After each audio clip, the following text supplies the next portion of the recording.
they helped us identify potential hotels that are upgradable to the level that will satisfy CAF's standards. So we are not talking of construction of new hotels. Those 6 are not brand new constructions. So what they need to add on, they are confident that by the time we have kick-off, let's even say March, as long as these funds are available, they will be ready to pull it off. So we are going to have that assessment completed. We are working jointly with the responsible ministry, that is tourism, the Uganda Government Bank. Remember, it is a loan facility that you're taking up from UDB. So all these processes will be done, but they'll be done with a sense of speed. And allow me, out of respect of due process, I cannot begin mentioning people's hotels before they are even paid to contact. So that is the right procedure. But once it is done, you'll get to know those hotels. They are not a secret. At Hoima City Stadium, when you look at what CAF identified for the improvements, one is widening of the media tribune to be able to accommodate 150 media personalities. That one is going to be done. You don't need to break anything, you simply need to re-gazette some spectator seats that are close to the media tribune that has been built. There is creating more space for the press conference room. Now, the way the conference room that is there is the standard conference press room as per CAF Stadium regulations of 2022.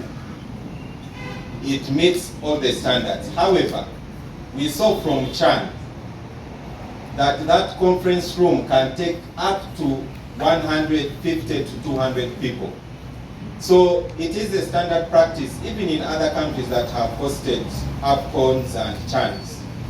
You always find that sometimes the room you have set up, the physical room that is built out of concrete and mortar, is not sufficient.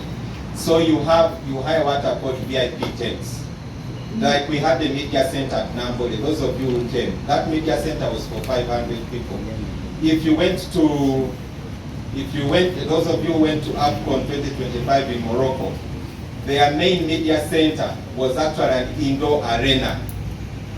So you cannot construct a media center or press room of 1,000 people in a stadium facility. You can't. But you have to ensure that your stadium has the minimum capacity press conference room. So Hoima City Stadium met that minimum capacity of 50 as per the CAF regulations of 2022. However, because of the numbers we anticipate for AFCON 2027, we shall have to create additional space.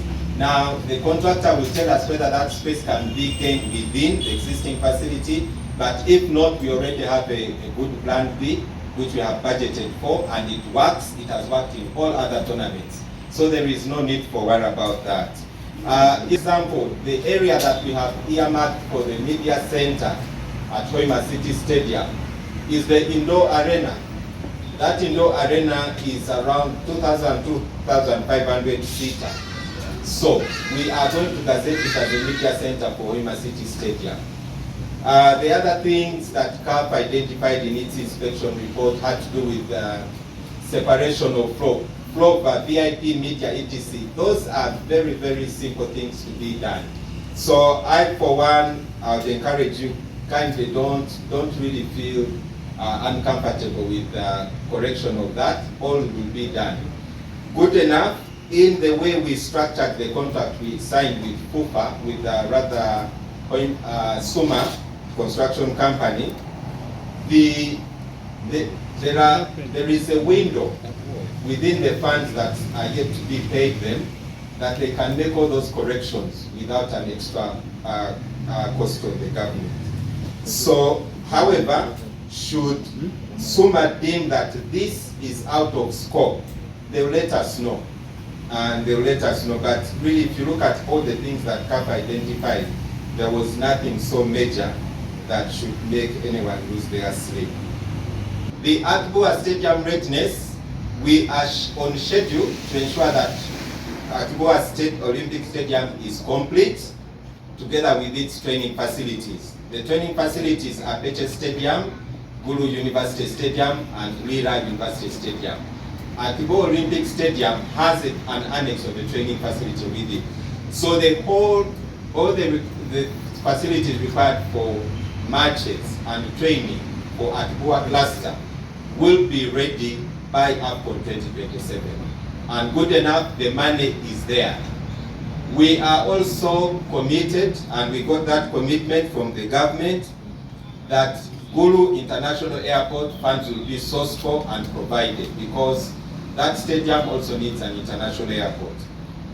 When we sat down, why we decided to focus all our energies, especially on the collateral support facilities, to focus on Hoima and Nambole clusters, is that the cost of completing the entire Akibowa Olympic Stadium cluster is 724.5 billion. So if you add on the 724.5 billion on the 900, you're talking well over 1.6 trillion. So the issue was, which one is the priority of priorities? You need to have Hoima City Stadium because it is a primary competition stadium ready. You have to have Nambole ready. So Akibowa will be ready as a standby facility, meeting all the CAF standards, and we are not compromising on the timelines at all. Ashraf, you're part of the engineering brigade. They have a lot of work. The reason why the engineering brigade of UPDF has a lot of work is because they have the capacity to do that work. And they proved it over and over. They've constructed schools, they've constructed hospitals. We've seen the work they do.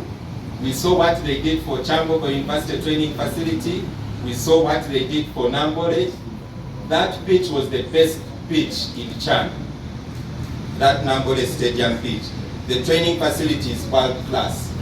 You know, so the UPDF Engineering Brigade has the capacity, and the government is committed and ensuring that all the monies the brigade needs to pull off this work are available.